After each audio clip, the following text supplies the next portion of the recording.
السباق أبطال من السعودية. زاغو منتصر دائما في مقدمة السباق. توفيق العلام منذ البداية يفرض إيقاعه على باقي الأبطال والبطلات. وأكيد كما تشاهدون زاغو منتصر وتوفيق العلام بيبط والسعودية حاضرة في مقدمة السباق. أكيد في جيج المدينة التاريخية 4000 سنة قبل الميلاد. هذا المدينة التي تعيش هذا الحدث الرياضي الأبرز، مدينة العلم والعلماء، تعيش اليوم السباق في جيج. زاغو منتصر دائما في مقدمة السباق إلى جانب بيبط من مدينة فاس عاصمة المملكة العلمية.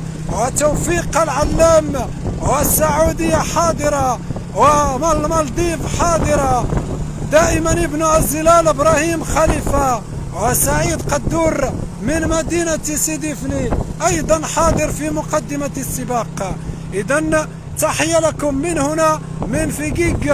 أكيد المدينة التاريخية، المدينة الأثرية، لها آثار تاريخية وتبعد عن الجزائر الشقيقة ب5 كيلومترات عن مدينة بني عنيفة.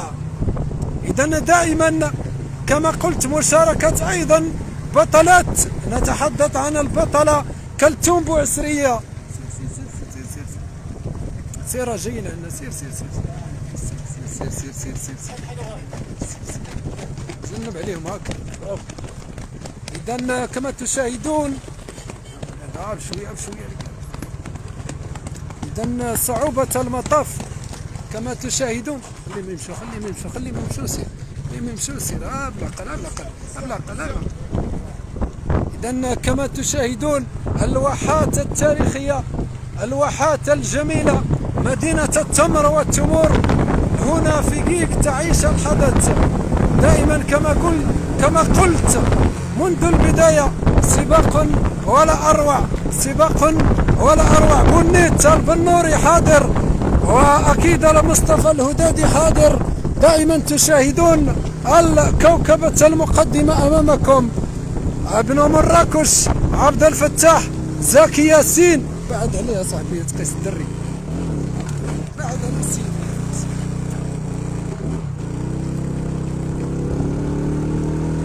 إذن كما تشاهدون صعوبة المطاف في بداية السباق.